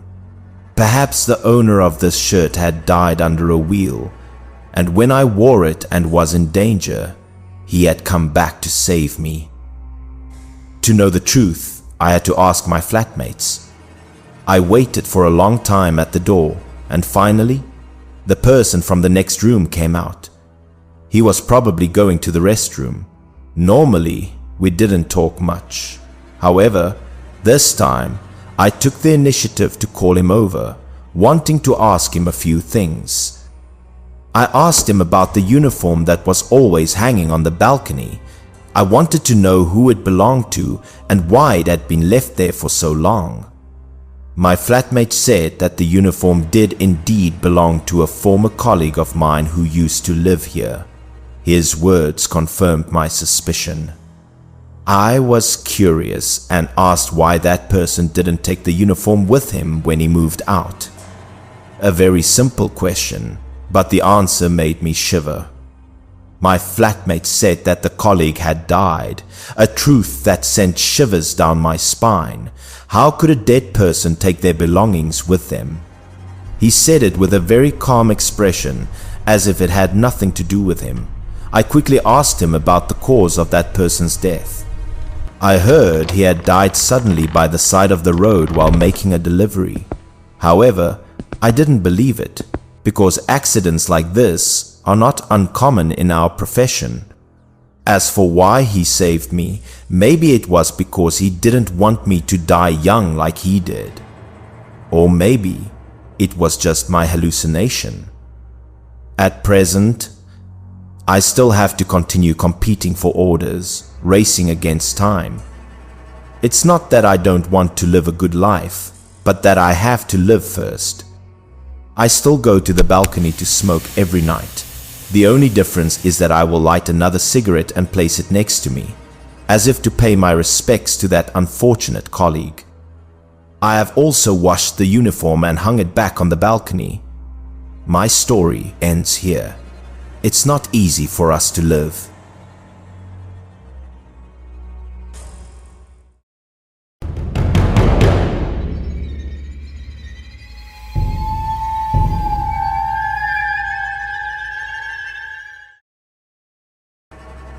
The second story happened in the second year after I graduated from university and started working. At that time, my girlfriend and I rented a house together. It was a very old Western-style house. The house had an ancient, gloomy appearance, with moss-covered walls and long, dark corridors, always giving a cold feeling even when it was sunny outside. The neighbors had strange faces, were taciturn, and seemed to always hide some secret about the house we were about to move into. We only rented one room because the price was cheap. We couldn't demand better conditions. The room was small, the furniture old, but for us at that time, having a place to stay was lucky. It's an old house, so don't pay attention to any noises at night. The landlord said a meaningful sentence after showing us the house. At first, I didn't understand what he meant, only thinking it was a normal instruction. It's a dangerous That night, game you're playing. I heard a familiar Are you sure you're lullaby ready for the melody, consequences? which kept me from falling asleep. I turned to ask my girlfriend if she heard anything. Upstairs, there was a whimpering sound, like a little girl singing. The sound was sometimes near, sometimes far, sometimes clear, sometimes faint, as if playing with my nerves. The voice was clear but carried a lingering sadness, a chilling lament, unlike any song I had ever heard. I tried to calm myself down and woke my girlfriend to listen, but she completely refused to pay attention to me. No, listen, you really can hear a child singing. It's a little girl. I nudged her. She thought I was mistaken, or that perhaps it was someone upstairs listening to music. But I knew for sure what I was hearing was real. But no matter how I listened, it didn't sound like music. because there was no accompaniment and the singing was intermittent, making me feel extremely uncomfortable. On the second day, when we left the house, we saw an auntie neighbor sitting and picking vegetables in the corridor. She sat there, silent and focused on her task, but I had a feeling she was waiting for us. "Auntie, is anyone living upstairs?" I decided to ask the auntie if anyone lived upstairs, and why there was such strange singing in the middle of the night. The auntie replied, without looking up, that no one lived upstairs. It had been abandoned for several years. Her answer left me speechless. If no one was there, then where did that singing come from? She suddenly looked up, stared directly into my eyes, and asked if I had heard a little girl singing. I had a feeling she already knew everything. The auntie's words sent chills down my spine. How did she know this? Had something similar happened to previous tenants before? So the auntie began to tell me the story of that house, a horrifying tale that had been buried by the years, explaining the strange phenomena. She recounted that a very long time ago, this place used to be home to a noble family, and it was also where the tragedy began. At that time, the man worked at a trading association, and the family of 3 had a small daughter. The girl was very pretty and adorable, the pride of the entire family. When she was young, the auntie had applied to work as a nanny for this family. Her kind and gentle nature made her well liked by the family. One day, the family's young daughter suddenly went missing. The man reported it to the authorities. They searched everywhere, but could not find any trace of the girl. They searched inside and outside the house, but still couldn't find her. The girl's mysterious disappearance caused a great shock. No one knew where she had gone or what had happened to her. Afterward, they began to suspect the auntie was the one who harmed the girl. All suspicion fell on the poor woman, even though there was no evidence linking her to the child's disappearance. So they took the auntie away. After there was no incriminating evidence, she was set free. The homeowner then moved abroad and left this house to the auntie to live in. To earn extra income, the auntie rented out the other rooms in the house. But strange things happened. People in that room frequently heard a little girl singing the Kagome lullaby. The mournful singing still echoed every night. Everyone said that the little girl's soul had not yet left the room. However, the girl never harmed anyone. She was just a lonely soul. So I tried to stay for another month and then moved out. I couldn't bear the feeling of living with a ghost, no matter how harmless it might be. It wasn't until 4 or 5 years later that I got married and had my own house. One day, while watching television, I happened to catch a news report. The news report said that the house I used to rent that year had been demolished. During the demolition process, a secret that had been hidden for decades was uncovered. While removing the ceiling, workers discovered a skeleton that fell down. The skeleton had been there for a very long time, meticulously hidden. It was the skeleton of a girl about 7 or 8 years old, still wearing a kimono. This discovery shocked public opinion, shedding light on the mystery of the girl's disappearance years ago. That room was the very room I had rented years ago, and the girl was also confirmed to be the one who went missing that year. The truth was then revealed. The nanny had accidentally suffocated the little girl, but out of fear, she had hidden the girl's body in the attic area, where no one would ever bother to look.